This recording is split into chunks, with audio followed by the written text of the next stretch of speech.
샬롬. 이스라엘에서는 샬롬 하면 샬롬 이렇게 인사합니다. 샬롬. 몇 년 전에 친구들하고 같이 어떤 식당을 방문하게 됐습니다. 그런데 그 식당이 좀 간판이 특이했습니다. 그 식당에 뭐라고 쓰였냐면 전국에서 두 번째 맛있는 집 이렇게 써놨더라고요. 그게 좀 궁금했습니다. 식당들은 서로 자기가 원조 1등 하려고 그러는데 그냥 그 집은 대놓고 2등이라고 그래서 종업원에게 물었습니다. 아니 식당들은 다 1등 하려고 그러는데 왜 이 식당은 대놓고 2등입니까? 물었더니 그 종업원이 하는 얘기가 집밥은 못 이기죠 그러더라고요. 제가 오늘 이 얘기를 왜 합니까? 저는 집밥이 아니라는 얘기예요. 누가 집밥이에요? 여러분의 담임 목사님이 집밥이잖아요. 이 식당밥은 가서 먹으면 좀 쌈박하고 맛있는 것 같지만 또 오래 먹으면 또 질리잖아요. 그런데 이 아내가 차려준 밥상 또 어머니가 차려준 밥상 질리던가요? 대답을 안 하시네요. 대답 잘해야 됩니다. 집밥이 고민이거든요. 집밥은 식재료가 제한되어 있습니다. 그 제한된 식재료를 가지고 균형 잡힌 식단을 꾸려내는 게 집밥의 고민이거든요. 그러니까 집밥은 뭐 쌈박하고 그런 건 없는데 계속 먹으면 우리가 건강하게 되는 거예요. 외부 강사들은 솔직히 자기 좋아하는 거 그냥 이렇게 하고 가면 끝이거든요. 근데 집밥은 그게 아니거든요. 같은 사람의 또 성경을 또 균형 잡힌 신앙으로 키워줘야 되잖아요. 그러니까 성경을 골고루 얘기를 가르쳐야 되잖아요. 어떤 본문 보면 이름 몇 자, 지명 이렇게 나오고 말거든요. 거기서 이렇게 메시지를 끌어내는 작업이 참 힘들거든요. 그러니까 여러분들 집밥 속색이지 마시고, 그래서 오늘은 식당밥이니까 너무 막 신경 쓰지 마시고 가볍게 들었으면 좋겠어요. 이 선교사가 입을 열면 닫을 자가 없다는데 그래도 너무 걱정하지 마시기 바랍니다. 기차 시간이 있어서 일찍 끝내야 됩니다. 대놓고 막 뒤에서 이러면 또 안 되니까요. 오늘은 여러분들을 이렇게 뵈면서 뭐 선교 얘기 이런 것도 좀 좋겠지만 제가 살아왔던 이스라엘에서 28년간 살면서 하나님의 부르심 따라 쭉 하나님의 인도하심을 따라 살았던 얘기를 조금 하려고 합니다.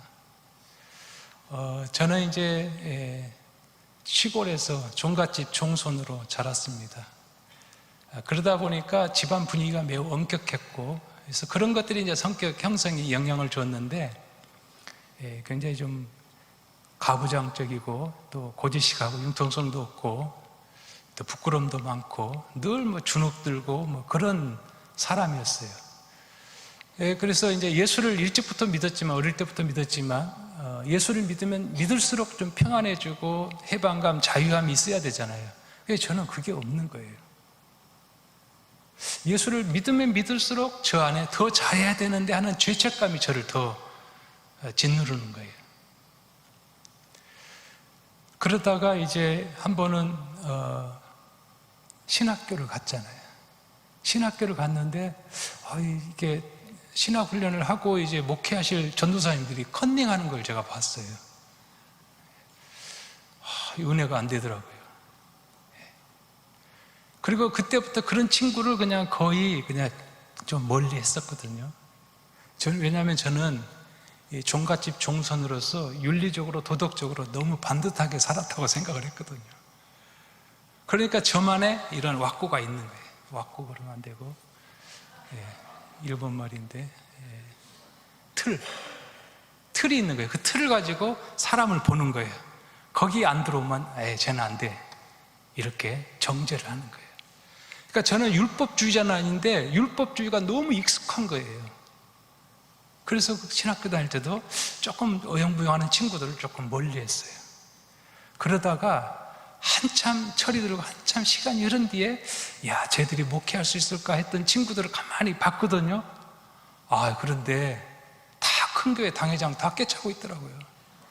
이제 헷갈리는 거예요. 이게 뭐지? 그래서 기도하다가 깨닫는 진리가 하나 있는데, 죄가 있는 곳에 은혜가 더하도다. 그걸 깨닫게 된 거예요. 왜냐하면 저는 자기의가 너무 강했어요. 제가 모든 것을 다 하려고 했어요. 하나님의 은혜가 저한테 들어올 자리가 없었던 거예요. 그런데 그 친구들은요, 하나님 저 아시잖아요. 하나님 당신이 나를 안 도와주면 저 안 됩니다. 그러니까 하나님이 걔들을 막 도와주니까 걔들은 잘 된 거야. 저는 안 되고. 시골에서도 부흥회 할 때 막 부흥 강사님이 오셔서 회개를 하고 그러는데 저는 회개할 게 생각이 안 나는 거야, 이게. 그렇게 제가 영적으로 시건방에 들어있었던 거죠. 자기의가 꽉 차 있었던 거예요. 그리고는 이제 선교지를 또 갔잖아요. 선교지 가서 현지교회 예배할 때 성찬식 할 때 제가 또 시험에 들었어요. 성찬식 할 때 이제 떡을 받아갖고 엄마가 서 있는데 애가 칭얼거리니까 반 잘라갖고 애를 주는 거야. 그걸 보는 순간 저는 은혜가 안 돼버린 거야. 그리고 현지교회 예배를 정지하는 거예요. 제가 갖고 있는 성찬식의 그림은 너무 엄숙한 그림이었거든요. 옛날에는 시골교회 뭐 합동 통합할 것 없이 다 고신이었어요. 주일날 어디 짜장면 사 먹었다 장면 때 혼납니다. 버스도 못 탔어요. 그 정도로 우리가 율법적으로 신앙생활을 했거든요.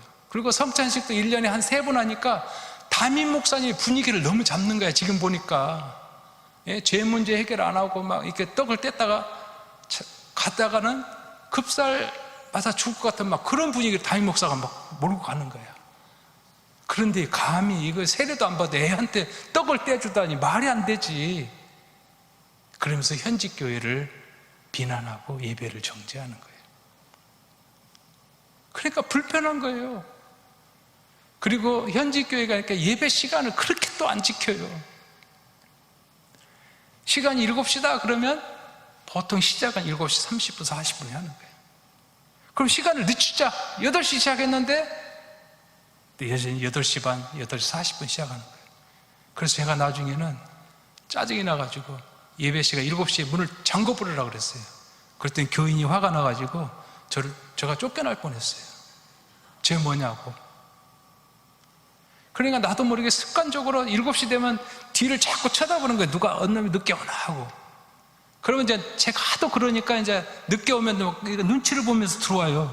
그러면 또 눈총 한번 쏴주고. 그러니까 예배가 불편한 거예요. 그러니까 맨날 교회 와서 설교할 때마다, 기도할 때마다, 가르칠 기회가 있을 때마다 늦게 오면 정지하고, 기도 안 한다고 정지하고, 성경 안 본다고 맨날 혼나니까 떠나버리더라고요. 그런 불편한 생활이 계속 되는 거예요. 그러다가 이제 저에게 이런 것을 고칠 수 있는 기회가 왔어요. 그래서 오늘의 얘기는 정말 천방지축 이 밴댕이 속 같은 선교사가 하나님의 다루심을 통해서 조금씩 변화되는 이런 얘기예요. 한 번은 뉴욕에서 이스라엘 오는 비행기를 탔는데 12시간 오는 장거리 여행입니다. 그래서 중간에 이제 물을 마시기 위해서 뒤에 바로 갔더니 거기에 마침 유대인 랍비가 와 있더라고요. 그래서 유대인 랍비에게 말을 걸었습니다. 나는 한국에서 온 목사인데 혹시 질문을 좀 해도 되겠냐? 그러니까 하라 그래요. 보통 정통파 아주 고지식한 사람들은, 보수적인 사람은 말을 걸지 않습니다. 그리고 심지어는 침을 뱉어버립니다. 근데 이 사람은 자기한테 질문을 허용했기 때문에 상당히 열려있는 랍비였어요.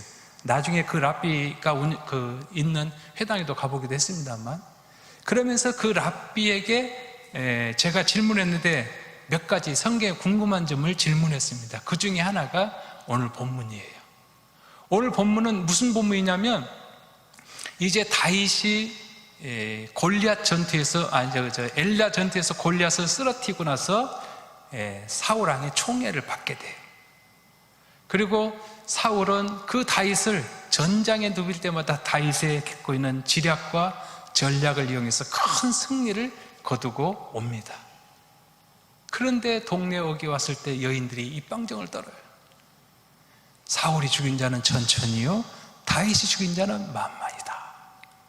이것도 한두 번이 아니고 계속되다 보니까 사울이 마음이 불편해졌어요. 자기가 총애하던 신하였지만 자기의 정적으로 간주하고 다윗을 죽이러 갑니다.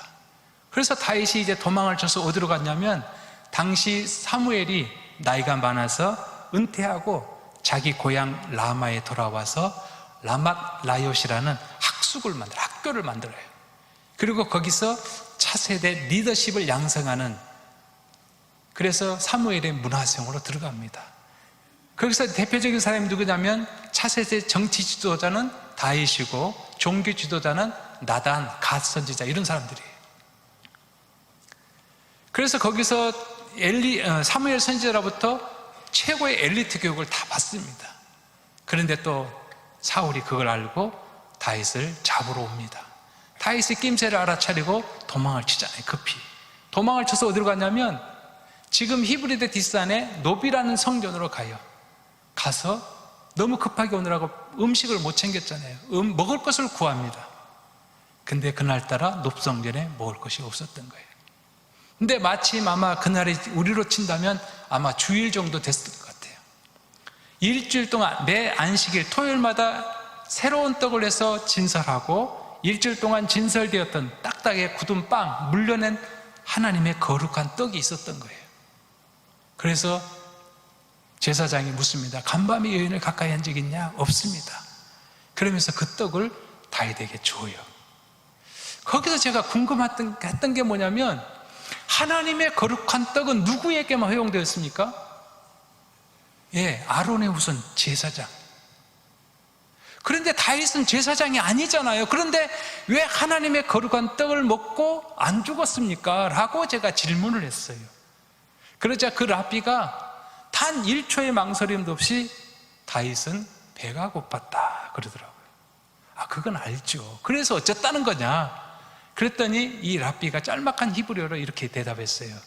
제 헤세드 엘로힘, 이것이 하나님의 은혜다. 그것을 듣는 순간 저는 하늘문이 열린 것을 경험하게 되었어요. 여러분, 율법이 어떤 겁니까? 랍비, 이 사람은 613가지 그 율법 뼛속까지 유대인입니다. 율법주의로 가득 차 있는 사람인데 그 사람의 입에서 하나님의 은혜가 나오는 거예요. 그래서 거기서 저는 유대인 성도의 가능성을 보게 된 거예요. 여러분, 율법이 뭡니까? 율법은 애누리가 없어요. 추상 같습니다. 우리 모세경을 보면은 이 율법에 대한 매뉴얼이 기록되잖아요. 어떤 걸 하지 마라, 어떤 걸 해라. 이게 율법이거든요. 그걸 어기면 죽습니다. 근데 구약을 우리가 율법으로 대표한다 그러면 율법은 마치 이런 거예요. 우리가 아프면 병원을 갑니다. 병원에 가면 의사 선생님이 어디가 문제가 있는지 진단하기 위해서 진찰도 하기도 하고 혈액검사도 하고 엑스레이도 찍고 MRI도 막 찍고 그렇습니다. MRI는 보험도 안 되는 것도 있지만 또 비싸요. 최첨단 의료 공법이에요. 그런데 최첨단 의료 공법 비싸요. MRI를 내가 10번, 20번 막 찍었어요. 병이 나을까요, 안 나을까요? 대답 좀 해주세요. 저 답답해 죽겠습니다. 병이 나을까요, 안 나을까요? 안 낫죠. 이 MRI의 역할이 뭐예요? 우리 안에 뭐가 문제가 있는지를 알게 해주는 거. 그 이상도 그 이하도 아니에요. 율법이 바로 그런 거예요. 율법 필요 없다는 얘기가 아니에요. 율법이 있어야 우리 죄의 기준이 생겨요. 그런데 우리가 율법주의자가 되면 안 되잖아요. 그래서 율법은 절대 우리를 회복시키거나 우리를 살려내지 못해요. 우리를 살려내는 것은 뭐예요? 우리를 회복시키는 게 뭡니까? 바로 새 언약, 신약, 새 언약, 예수 그리스도인 줄 믿습니다. 바로 그 예수 그리스도가 우리를 회복시키시고 우리를 살려내는 거예요. 이걸 제가 깨닫게 된 거예요. 그리고 나서 이제 교회, 현직 교회 와서 사역을 바꿔버렸어요. 그전에는 뭔가 가르치려고 애를 쓰고 막 그랬거든요. 물론 교육, 훈련 필요합니다. 그런데 하나님의 은혜가 가능하다는 걸 제가 깨닫게 돼요. 그래서 예배가 마치면 저희들은 이제 보통 허거를 하면서 인사를 해요. 그래서 짤막한 시간이지만 축복합니다. 야, 네가 오늘 좀 늦게 와도 너무 고맙다. 하나님이 일주일 동안 너와 함께 하시기를 바란다. 하나님이 너를 복되게 하시기를 바란다. 인사를 하고 헤어졌어요. 그랬더니 사람들이 변화가 일어나기 시작했어요. 예배 시간을 지키기 시작한 거예요. 그리고 또 한 번의 계기가 있었습니다. 나사렛에 개척을 할 때인데 이스라엘은 반주자가 매우 귀합니다. 오늘 저렇게 반주하시는 분이 이스라엘이면 최고의 반주자가 될 수 있습니다.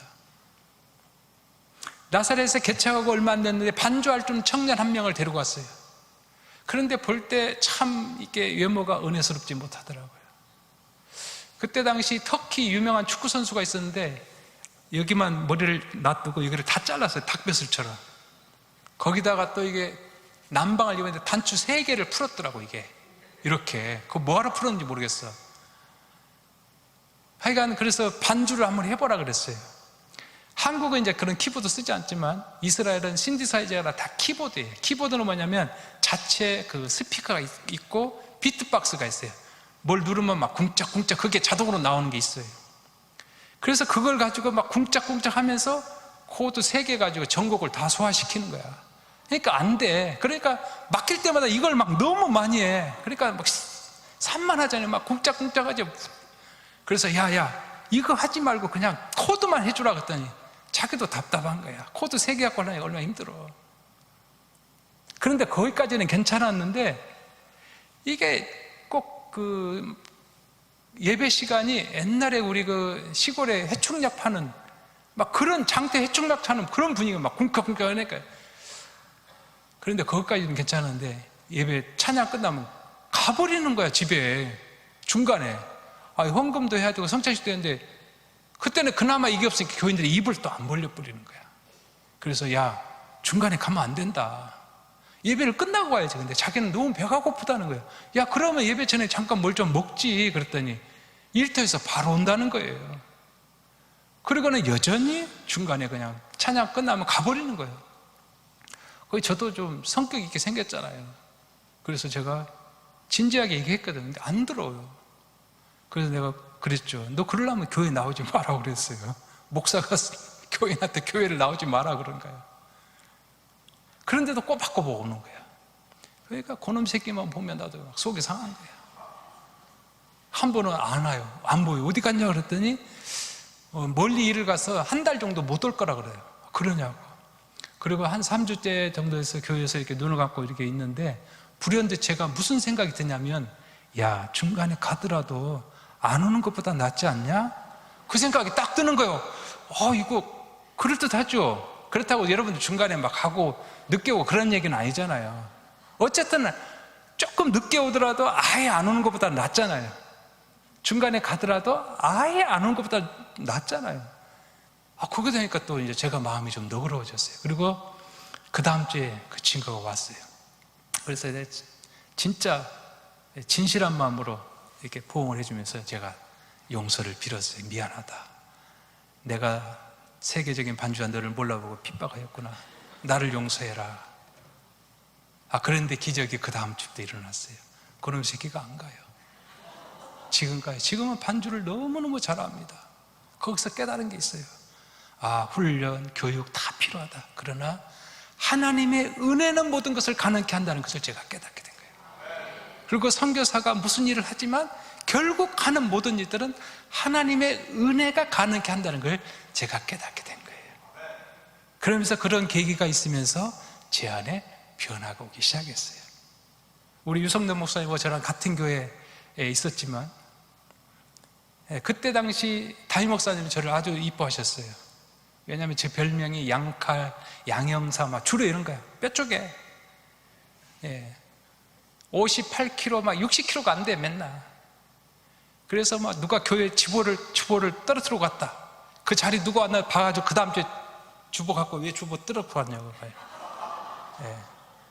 그러니까 담임 목사님 좋아하는데 교인들은 다 저를 적으로 돌렸어요. 그런 사람이었어요. 그러니까 그때부터는 이제 이 헤세드 엘로힘, 다 하나님의 은혜라는 이 진리를 깨닫고 나서는 변화가 생기기 시작했어요. 제가 조금씩 너그러워지고 행복한 선교사가 되기 시작했어요. 행복해 보이십니까? 네, 감사합니다. 다른 데는 아멘도 안 해주던데 막 찌들어 있는 사람 같지는 않죠, 선교사라고. 물론 오늘 아침에 좀 신경 좀 쓰고 왔습니다만 제 안에 행복이라는 것을 알게 된 거예요. 그리고 어느 날 갑자기 아내가 저한테 말했어요. 제가 화장실 청소를 하고 있는데 아내가 여보 당신 지금 찬송 부르는 거 알아? 그러더라고요. 그래? 아니 옛날에는 교인들 떠나고 화장실 청소 뒷청소하면 막 화가 나야 되는데 아니 화가 안 나는 거예요.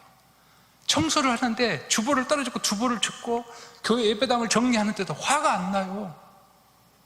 그 변화가 생긴 거예요. 제가 너그러워졌어요. 물론 이제 우리 아내에 따르면 아직 멀었긴 했는데 아내는 좀 야박하더라고. 그러면서 제가 조금 이제 변화되기 시작한 거예요. 그전에는 고지식한 데다가 재미도 없지. 근데 지금은 사람들이 저한테 이렇게 얘기해요. 스타일리시하다, 유머러스하다.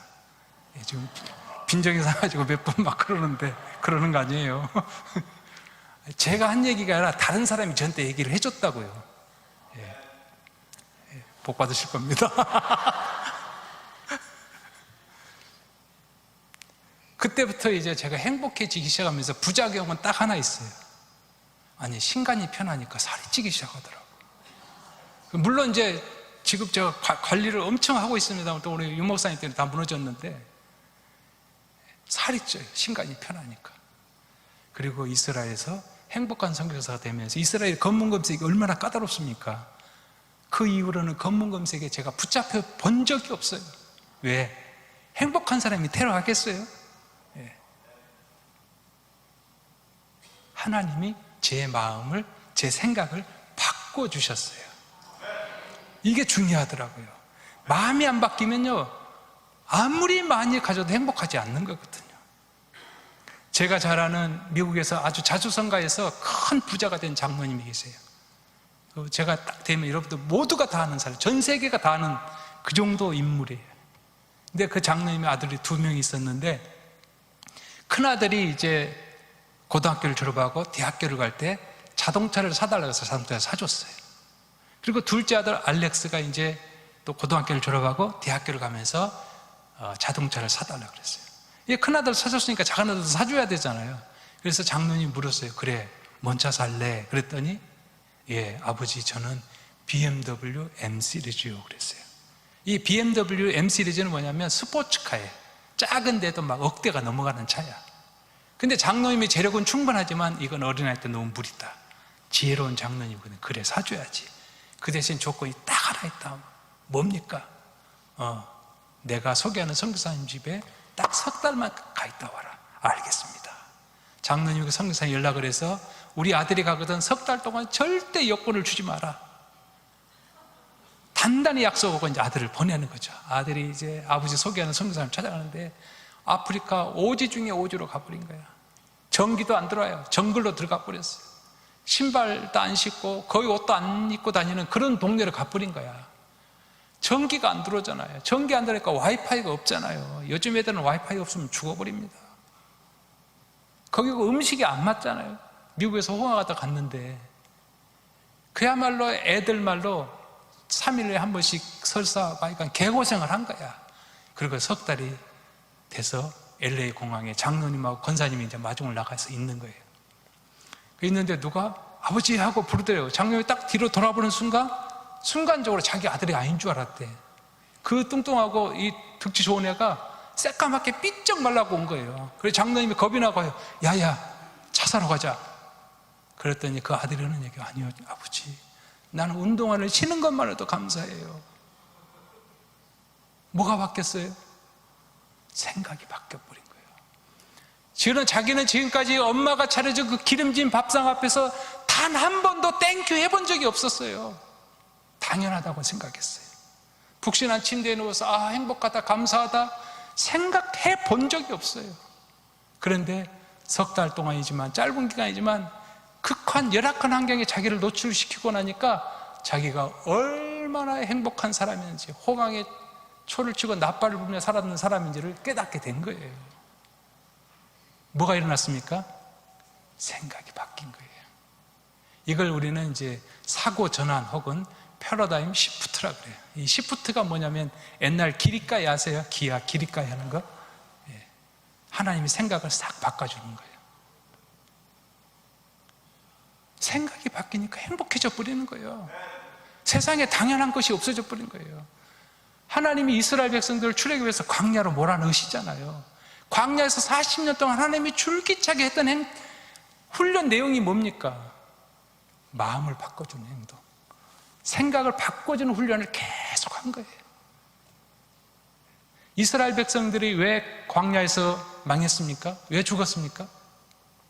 은혜가 없었어요? 아니에요. 은혜가 넘쳤습니다. 낮에는 구름 기둥, 밤에는 불 기둥. 만나 메추라기 하늘의 양식을 먹었죠. 반석에서 생수가 나왔잖아요. 여러분, 200만 명이 생수를 먹으려면 시냇물이 흘러야 돼. 그 광야 메바는 땅에서 시냇물이 흐르는 기적 중에 기적 한가운데 있었는데, 그들은 거기서 어디를 그리워해? 애굽을 그리워합니다. 우리가 바로의 고깃가마 곁에서 파와 부추, 마늘, 우리의 기력이 쇠하여 줬다 그러잖아요. 이 파와 부추, 마늘이 뭐예요? 요즘 말로 하면 스태미나 식 아니에요? 아니, 기력이 하나님 앞에 할 소리요? 아니, 우리의 기력이 쇠하여 줬다, 얼마나 밉상이야. 지금 은혜 한가운데 있으면서, 은혜 한가운데 있으면서 은혜를 은혜로 알지 못했던 거예요. 나중에는 또 그래요. 민수기에 보면 하나님 언제 우리에게 먹을 걸 줬고 언제 우리에게 마실 걸 줬냐고. 우리로 하여금 이 하찮은 것을 먹게 하셨도다. 뭐가 문제예요? 언어잖아요. 언어, 말. 이스라엘 백성들이 광야에서 망했던 것은 결국 언어에서, 그 사람의 언어. 언어는 어디서 나와요? 우리 생각에서 나오잖아요. 생각이 바뀌지 않는 한 우리 언어가 바뀌지 않아요. 여기서 우리가 말 믿게 하는 사람이 있거든. 학원을 다녀도, 어떤 그런 학원을 다니는지 모르지만 참 말 믿게 해. 생각을 바꿔야 되거든. 생각이 바뀌지 않는 한 우리 언어가 바뀌지 않아요. 하나님은 광야 40년 동안 그 훈련 시키는 거야, 계속. 하나님의 은혜를 은혜로 알지 못하면 그 은혜가 아닌 거예요.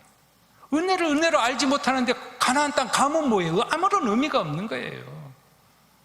그렇잖아요. 여러분, 세상에 당연한 거 뭐 있습니까? 없잖아요. 다 은혜잖아요. 근데 그 은혜를, 문제는 뭐냐면 그 은혜를 은혜로 여기지 못한다는 데 문제가 있는 거예요. 우리는 모두가 다 형통하기를 바랍니다. 그렇죠? 기도할 때도 만사의 형통, 찬양할 때도 만사의 형통. 근데 형통은 뭐예요? 우리가 생각하는 형통은 막 잘 되는 거야. 아파트, 흐름 아파트를 샀는데 재개발되고 막 몇 억씩 뛰어 오르고 막 손대는 것보다 막 잘 되는 걸 형통이라고 생각하는데, 그러니까 하도 형통에 막 이게 환장병이 걸려가지고 화장지도 막 술술 잘 풀리는 화장지 막 그런 게 있더라고요. 그런데 성경의 형통은 그게 아니에요. 하나님이 요셉을 형통케 하셨다 그러는데 요셉이 그때 어디 있을 때예요? 감옥에 있을 때예요. 그것도 누명 써가지고 억울하게 누명 써서 감옥에 있는데 하나님은 요셉의 형통케. 아니, 감옥에 있는데 무슨 형통이에요? 예? 그래서 우리는 보통 형통을 생각할 때 하나님 앞에 환경을 바꿔달라고 기도합니다. 환경을 바꿔주기를 요청하고 있습니다. 그런데 환경을 바꿔주는 거의 없어요. 괜히 힘 빼지 마세요. 어떠한 열악한 환경 가운데서도 내가 일체자족의 비결을 배우는 그 마음이 있으면 형통한 거잖아요. 요셉이 형통하게 됐다. 전제 조건이 있잖아요. 여호와께서 그와 함께 하심으로 형통하였다. 하나님이 우리와 함께 하시면 환경이 문제가 되지 않아요. 형통하게 되는 거예요. 내가 아팠어요. 중병에 걸렸어요. 중병에 걸려있는 상태에서도 내가 만족할 수 있고, 내가 감사할 수 있고, 내가 찬양할 수 있다면 그 사람은 형통한 자예요. 이게 형통이잖아요. 마음이 안 바뀌는데 가진다고 행복한가요? 그렇지는 않은 것 같아요. 어떠한 환경 가운데서도 만족할 수 있는 마음, 이거 있으면 행복해지는 거예요. 그 사람이 진정한 형통한 자가 되는 겁니다. 그래서 우리의 생각이 바뀌면 형통하고 기뻐지는 거예요. 그래서 미국에 아주 부자들이 사는 지역이 있는데 거기는 초인류 부자들이에요. 근데 거기에서 유행하고 있는 수술이 뭐냐면 뇌엽절제 수술이라고 그래요. 그게 자살률이 제일 높아. 그렇게 많이 가지고 있는 최고 인류 부자들이 사는 동네인데 자살률이 제일 높아.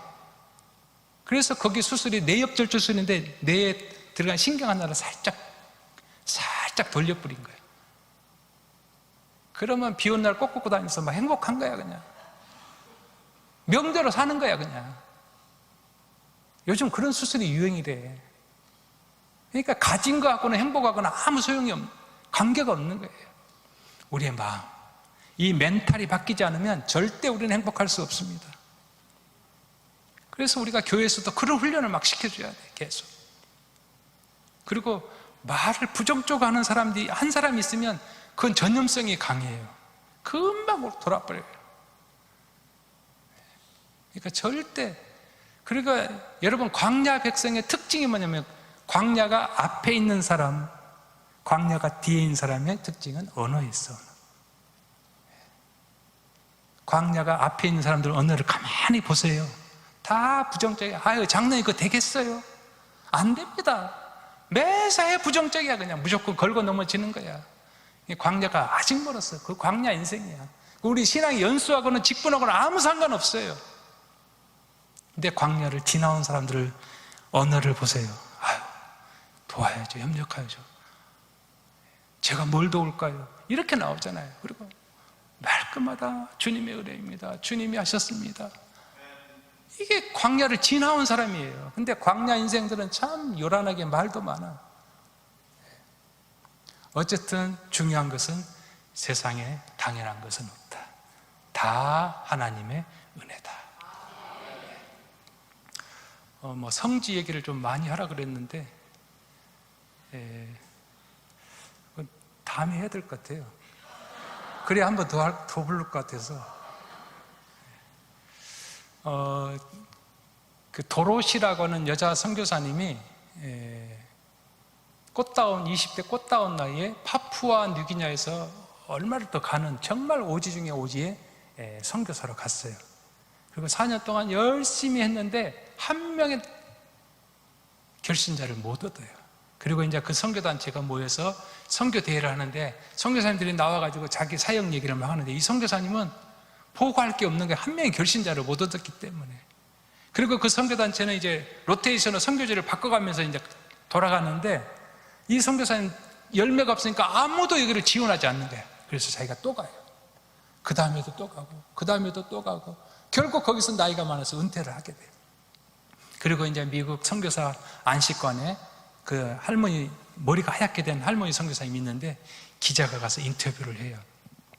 선교사님 거기서 10수년을 서육을 하셨는데 몇 명의 결신자를 얻었습니까? 그러니까 아무도 없다고. 아니, 선교사님 그 몇십 년인데 결신자가 없다니요. 자꾸 기자가 체근합니다. 그러자 이 백발이 성성한 할머니가 환한 미소를 띠면서 나 하나 건졌어 그러더랍니다. 저는 그 얘기를 듣는 순간 우리 산수에 익숙해진 우리에게는 실패한 선교사라고 쉽게 얘기할 수 있겠지만 적어도 내가 믿는, 내가 알고 있는 하나님은 그 선교사님을 실패한 선교사라고 하지는 않았을 것 같아요. 저는 그 얘기를 들으면서도 제 사역의 목표를 바꿨어요. 그전에는 뭔가 하려고 하고 막 세례를 주려고 하고 센터를 세우고 교회를 세우고 뭔가를 막 눈에 보이는 일을 하려고 했는데 가만히 생각해 보니까 정말 얼마나 종갓집 종소리 윤리적으로 자기에 꽉 차 있고 고지식 한 데다가 가부장적이고 정말 이 밴드에서 같은 이 선교사는 한국에서는 도무지 안 될 것 같으니까 이스라엘까지 옮겨버린 거예요. 훈련 장소를 빡세게. 그래도 유 목사님 그래도 괜찮으니까 지금 여기 와 있는 거예요. 저는 이스라엘 가가지고 광야에서 훈련을 받은 거예요. 정말 깊은 광야를 경험한 거예요. 이 자기 일을 하나님이 깎아내는, 부셔뜨리는 거예요. 뭐야, 내 생각이 안 나요. 그렇게 해서 어쨌든 저는 이제 지금 목표가 만약에 정말 제가 은퇴했을 때 가장 듣고 싶은 얘기가 있다고 한다면 다른 사람 다 필요 없고 제일 먼저 우리 아내가 당신은 괜찮은 선교사였어. 우리 자녀들이 저를 너무 잘 알잖아요. 아빠는 정말 존경받을 만한 훌륭한 선교사님이야. 이 한마디 들으면 끝날 것 같아. 그리고 제가 교단 선교부 앞에서 당신은 몇 년 동안 이스라엘에 있으면서 뭘 했습니까? 선교를 보고하시오 할 때 제가 그분들한테 양심에 거리낌 없이 떳떳하게 도로시 선교사님처럼 환한 미소를 지으면서 저 하나 건졌습니다 라고 얘기한다면 그것이 어쩌면 제 사역의 성공일 거라고 저는 생각합니다. 그래서 저는 지금도 후배들에게 그런 얘기를 합니다. 나는 이스라엘 선교사지만 지금도 매일매일 순간순간 하나님으로부터 선교당하고 있는 이스라엘 선교사 양병문. 저는 지금도 매일매일 선교당하고 있어요. 선교사가. 그렇게 해서 이스라엘에서 선교지 현장에서 정말 엄청난 우여곡절이 많습니다. 그건 다 함께 하기로 하고, 그러면서 하나님의 다루심을 통해서 깊은 광야를 경험하면서 언어가 바뀌게 되고 생각이 바뀌고 행복하게 되는 해피엔딩, 이 복된 말씀을 여러분에게 전달할 수 있게 돼서 너무나 기쁩니다. 기회 되시면 이스라엘에 한번 꼭 여러분들이 오시고 이스라엘 현 성지를 여행하시게 되면 이점이 있습니다. 첫 번째는 성경을 보는 눈이 열리게 돼요. 입체적으로 보는 눈이 열립니다. 그동안 우리는 상상 속에 성경을 읽었잖아요. 그런데 만약에 예를 들면 갈릴리, 그러면 우리가 갈릴리에서 봤던 그 현장이 다 떠오른 거예요. 그러니까 활자를 보지만 머릿속에는 그 그림이 그려지는 거예요. 성경이 재밌어져요. 그 다음에 성경에 나오는 인물, 그 다음에 지명 이런 것들이 친숙하게 다가오고 먼 나라 남의 얘기라 훨씬 더 생동감 있게 다가오면서 성경을 읽을 때, 성경을 공부할 때, 설교를 들을 때 재밌어집니다. 그래서 다른 데는 몰라도 성지는 꼭 여행을 하시는 게 좋다, 권해드린다, 그 얘기입니다. 그리고 유성남 목사님 만약에 오시면 다른 사람 가이드 맡겨주고 이스라엘 넘버원 가이드 양 목사를 찾아라, 제가 친절하게 알려줬습니다. 그래서 오시기 전에 유 목사님이랑 여러분 교역자들하고 공부하고 오셔야 돼. 이거 공부 안 하고 오면 안 돼요. 진짜 짜증나는 게 가서 설명해야 돼. 여기 어디요 여기 어디요 그러면 그거 힘들거든요. 그러니까 공부를 잘 해갖고 오시면 비행기 타는 순간 하늘문이 열린 것을 경험하게 될 겁니다. 그래서 성경, 그러니까 이름도 생각이 안 나네요. 성지 여행이 우리에게 주는 그런 유익함이 있어요. 그래서 기대를 하시고 지금부터 갯돈 모으시고, 그래서 내후년에 오신다 그러니까 시간 좀 됩니다. 그러니까 열심히 준비하시고 오시면 은혜로운 성지 답사가 되리라고 믿습니다. 어쨌든 여기까지 했고요. 여러분이 잘 경청해 주셨기 때문에 다른 데는 안 하지만 제가 히브리어 찬양 하나 해도 되겠습니까? 네. 여러분이 박수 안 쳐도 이미 지금 당회에서 허락이 됐습니다. 그래서 제가 히브리어 찬양 한 곡 하겠습니다. 이제 가자마자 제가 이제 유대인 교회를 갔잖아요. 갔는데 뭐 짧은 히브리어도 못 알아듣죠. 근데 그 사람들이 불렀던 찬양이 참 와닿았어요. 그때는 뜻도 몰랐어요. 그런데 그 멜로디가 너무 와닿는 거예요. 멜로디가 다 청성스러워. 왜냐하면 그 사람들은 고난 가운데 살아요. 역사가 고난의 역사잖아요. 그러니까 이 땅에 소망이 없는 거야. 다 내세지향적. 그래서 흑인 영가, 히브리 영가, 한국 민족의 공통점이 고난이에요. 고난. 그래서 그때 그 멜로디가 좋아서 뜻도 모르고 따라 불렀던 노래, 참 눈물도 많이 흘렸던 노래입니다. 세아 엘로힘 하노세 카타 하올라 라헴 라네누 아돈 베고엘 켄 엘로힘 하네누 예슈아 예슈아 아누 미스타카빔 레파네하 예슈아 예슈아 아누 미스타카빔 레파네하. 세상 죄를 지고 가는 하나님의 어린 양을 보라, 이런 찬양입니다. 이거 뭐 앵콜이 나와야 되는데 안 나와버린다.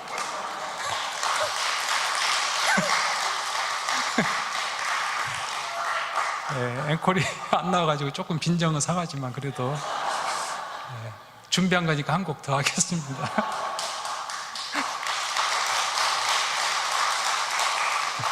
이건 집밥은 할 수 없는 것입니다. 아마 이 멜로디는 좀 이렇게 연세 있으신 분들은 좀 익숙할 것 같아요. 이건 이제 아이들이 학교에서 선생님과 지내다가 헤어질 때 부르는 노래예요. 샬롬 하베림 샬롬 하베림 샬롬 샬롬 레히트라오트 레히트라오트 샬롬 샬롬 샬롬 하베림 샬롬 하베림 샬롬 샬롬 레히트라오트 레히트라오트 샬롬 샬롬 샬롬 친구여 샬롬 친구여 샬롬 샬롬 주 안에서 만나리 사랑으로 만나리 안녕 안녕 안녕 이게 끝나.